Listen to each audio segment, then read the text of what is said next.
So today is the day. It's a sad day. I am going to strip down this tank.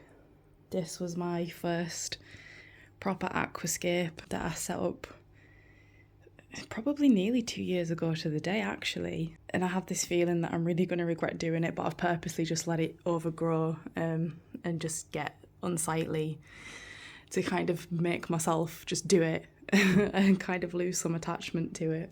I'm a bit scared because of how much trouble I had with this tank in the beginning, and it didn't look like this at all in the beginning. It wasn't a high energy tank, and it had every single type of algae imaginable, and I've said that quite a lot, but it really did, and it still does. I still get BBA and little bits of staghorn and like filamentous algae on it and things. So part of me's scared that happens again. I'm kind of worried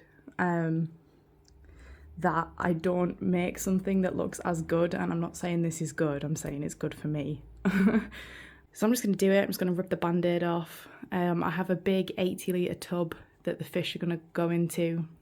This tank's 96 litres, but by the time you've got the plants, the wood, the soil, you name it, it probably is about 80 litres actually, so they're not really going to be downsizing in that sense. I'm not going to put them in anything cramped or small.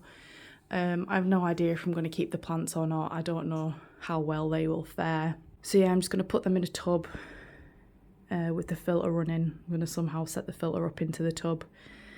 I've gradually been buying the Hardscape over the past few months, and I've enjoyed doing it that way. It's also less crippling on your bank account. Because it is, it's an expensive hobby. It's a luxury to have a fish tank in your home, or it can be an expensive hobby. And this setup probably wasn't ridiculous. It did break the bank, but it wasn't as crazy as what I've gone this time. Because I've gone for manzanita wood and Frodo stone, which are two quite expensive things. And I'm probably going to use a lot of epiphytes in it, like bucephalandras and things. But yeah, this is kind of going to be my masterpiece, I hope. Or it might end up just being a shit piece, who knows. Let's just see what happens. I'm going to try and document the process as best I can. I don't know if I'll be able to record it properly, and because I'm going to do it over the course of a week, it's probably going to be a lot of looking at it. Does it look right? Should I change it? That sort of thing. So there's probably going to be a lot of indecisiveness and a lot of swear words probably. I know this is supposed to be a hobby that's therapeutic and relaxing, but sometimes when it doesn't go to plan, I just get sweary. So yeah, we'll just see what happens, and I'll kind of record what I can. I don't know if build videos are my thing. I don't know if A, I'm good at it, and B, if I've got the patience for it, and 3, it's been done so many times and there are so many better people to watch. So I'm just trying to figure out what this channel's even going to be. Maybe it'll just be loads of random stuff. Maybe it'll be a build video one day, a cinematic video the next. I don't know. Let's say goodbye to this tank. Bye, tank. I'm not, do you know what, I am sad about the tank, but I'm just more worried about moving the fish. I don't want to stress them. This is Big Chief. He doesn't fight any of the little fish, but if the rosy tips kind of go for the little fish, he goes and sorts them out. Typical that I'm tearing this down right when it's probably the most healthiest, most established, most perfectly balanced that it's ever been. Oh, what am I doing? Okay, let's do it.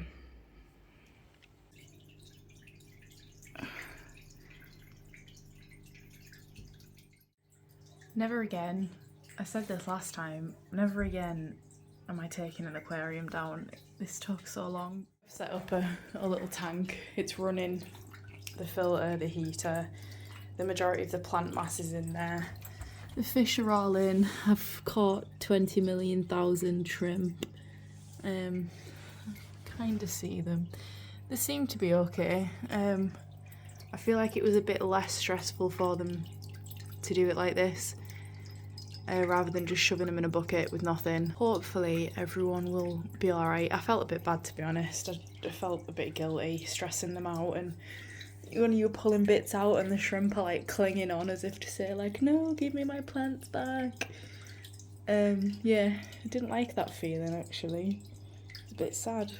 But I'm hoping that they'll have a better house, a nicer house. I've put all the plants in, well, not all the plants, I've put a load in there just because they'll be covered in beneficial bacteria and stuff just to help with things. But yeah, blank canvas. So a little sneak peek on the hardscapes and materials that I'm using. This is all manzanita wood. So this is from both Horizon Aquatics, and there is a few pieces from Aquarium Gardens as well. So the Frodo stone, that's from Aquarium Gardens, and I think I picked up a few pieces from Horizon as well, just to get different types of pieces. See if anyone had anything a little bit more interesting. Like substrate-y stuff, we're going tropical. We've got a bag of soil, a little bag of powder just to top it with to plant into, some little manzanita wood twigs just in case I want to add any extra little details onto them. They're cool. You get some really nice details there. I'm going with Weo. I thought I'd try the Weo stuff because I thought that looked really nice. So I got a little 2 kilo bag of heaven sand. Just thought I'd see what it looked like because I needed to use some sand in another scape anyway. So I thought I'll get it, and if I don't like it, but it is actually lovely. It's very not quite white, but it's a very bright sand. Obviously it will darken when it's in the aquarium after a while. It's a bit like ADA La Plata sand in a way. Definitely wash it before you use it if you try it. Next we've got some little elderly. Is the stone I've got elderly or Frodo? I don't even know if it's different, but regardless, we've got 2 of these little elderly stone bags. Just some little detail pieces. I probably ordered too much there, but it's better to have too much than too little. And then lastly, some elderly gravel, which looks really powdery, and I'm probably going to have to wash this off, but it's different grades, different sizes, and I think it'll be really nice for adding detail and just blending, you know, the sand to the stone. Just kind of has that little gradient, just to stop the border looking so harsh. So there we go, that's the stuffs. I'm excited to get scaping.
So yeah, I didn't record the process in the end.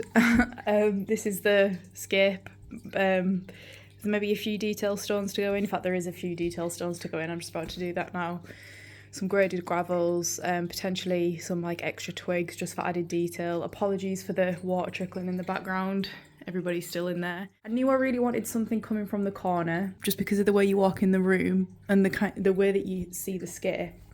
So it needed to really come from the corner or be central, but I feel like my other one it started out central, it did become more like coming in from the sort of right to the left, but I wanted this to be very like the kind of focal point being on the the rule of thirds line. I'd actually nerded out and put like measurements of like 20 centimeters and tried to ensure that this point hit that.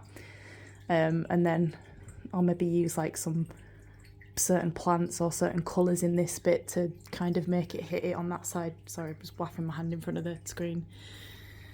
So yeah, I came up with this and I'm quite pleased with it. It's pretty much what I envisioned. And this piece of wood here, which looks a little bit different to the other ones, I really liked it, but it had like a really awkward, like big base to it, and it was making it sit on a weird angle. So when you look at it, that probably looks a little bit too vertical.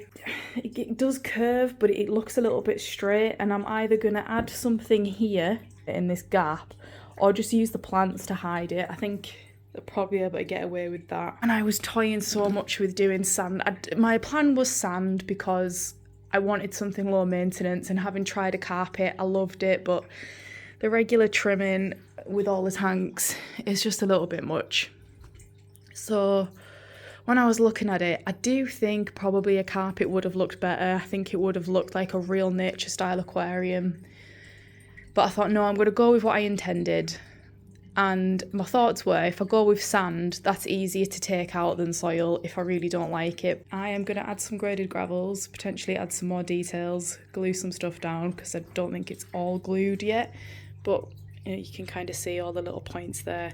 And I've put so much glue on because I just do not want this scape to come apart during maintenance and stuff, because there is a lot of twiggy bits which I know I will kind of catch, which will probably be quite annoying. I don't know how long you can leave aqua soil out like in the open, because when you get it out the bag it's quite moist. So I probably do need to start planting soon. But yeah, I'm gonna do some gravels. This has so got to be one of my favourite parts. Like just adding finishing kind of details and just really blends everything in and brings it together. I think I'm going to put in some Ryuzingu as well, because it's a different texture, and I think some of them are a little bit smaller. And then I have got some really fine gravel I'm probably going to add in as well. Don't know why, because the fish will probably ruin it the second they go back in, but if it looks nice for now, that's a bonus. Yeah, but they do look nice. That's elderly gravel. And it does complement the elderly stone quite nicely, actually. It's got similar tones to it, so yeah, I'm impressed. Well done, Wio. Okay, so we've got the Wio elderly gravel and the Ryuzingu gravel in, and lastly, just a bit of salt and pepper. This is the Hugo Kamishi fine river gravel, and it's just really bringing it all together, really. I love graded gravels.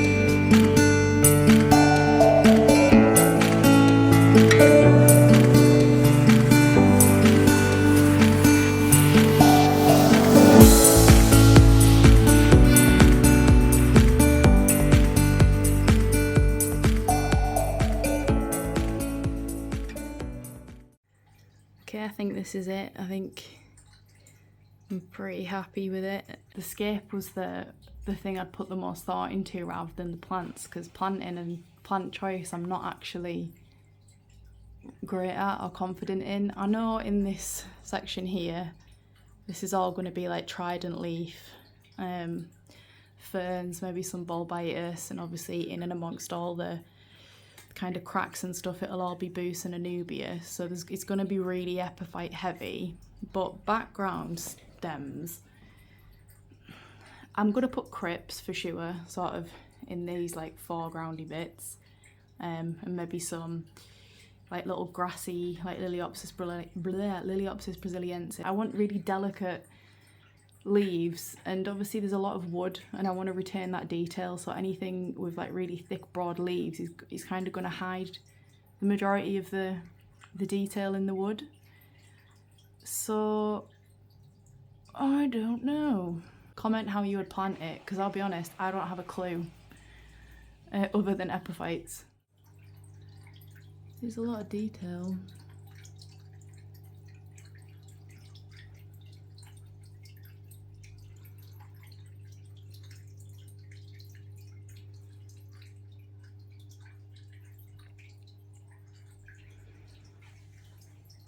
But yeah, I think I'm happy. It's as close as I imagined. I probably could have got closer with the right pieces of wood, but there's no such thing as a right piece of wood. The majority of this is like glued. Like, that's glued to that, that's glued to that, that's glued to that. It's just my big sausage finger in the way. But like all the white bits, it's all just cotton glue. Like, it was quite a complex scape, to be fair. There was a lot of glue in, and a lot of essentially creating the perfect piece of wood. So I did what I could with what I had. I'm pretty pleased with it. Let's just hope the fish don't destroy it. I think I'm just going to give up saying this is it, this is the final scape, this is the final outcome, because no, it keeps changing. Posted this on Instagram and just asked people, you know, is there anything I'm missing? What's your criticisms? What do you think? Can you see something I can't? Especially just in regards to that bit of wood, because I was finding it really awkward to look at and like finding it really straight. But most people did just say when it's planted, you know, you won't notice it because there's going to be a fern there anyway of some sort, so it probably will hide it. But I think it was quite a few people, but I think the first person to say it was a guy on Instagram by the name of BT Aquarium, so thank you. We just like basically said that I should angle that more right, because in that way it would like curve over. I'm just sticking my hand in front of the screen. And I was like, yeah, damn, you are right, that's what I should have done, but it's tough because it's glued. But that probably would have made it look a little bit more visually pleasing. But then AD Myers, so massive thank you, massive shout out. If you don't follow him on Instagram, go follow him, because he's an incredible aquascaper, and just, you know, the way that he thinks about scapes and, you know, how he sees them, it's next level. He's so skilled, you know, and it's not, he's on another level to me. He's been doing it for quite a long time. But he basically sent this diagram. It was like a triangle with an X and then some arrows, and he basically answered a question that I didn't know I had, and he explained to me sort of like leading lines and things, that just basically how to make it look more visually pleasing. And he said add a piece here, so I have, and he said add a piece that goes towards the back right, and then you'll kind of have this little like lead in from there down. And he was spot on. That like when he drew a little diagram, and it was absolutely perfect. However, I don't have an extra branch for here. And don't get me wrong, he said even if you don't do anything, like the scape still looks brilliant. It's just if it's annoying you, that would be his suggestion. So obviously I've took on board this one, and I would do the other one, but I don't have any wood spare, and I kind of just think it is going to get planted, and I don't want to take up any more planting room here because I feel like I don't have as much as I would like, given the amount of stock that's going to go in here, because obviously it's just the fish from the previous scape. Now that I've done a scape like this, I do just wish I had just a really small group of one species of fish, because I think it'd just complement the scape a lot better, but I don't. And I have quite a lot of fish that are going to go in. The previous tank, the plant mass was ridiculous. I could have probably turned my filter off on that tank and the plants would have handled it. But this is going to be more epiphyte heavy and fewer stems. So my concern is fish producing a lot of waste and just what kind of start I'm going to have. So I'm a bit worried. I'm not totally hopeful, but we'll see. It'll be what it'll be. So yeah, that's where I'm at with it. I've got a planting plan. Probably going to pick up the plants tomorrow from Horizon Aquatics. So yeah, that's currently where it's at.